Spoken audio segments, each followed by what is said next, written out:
Я, честное слово, пытаюсь озвучить этот рилс уже буквально 20-й раз, и все при проговаривании говяжья печенка сбиваюсь.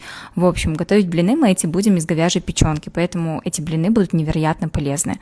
Действий тут минимум. Мы должны сначала все взбить в комбайне, кроме муки.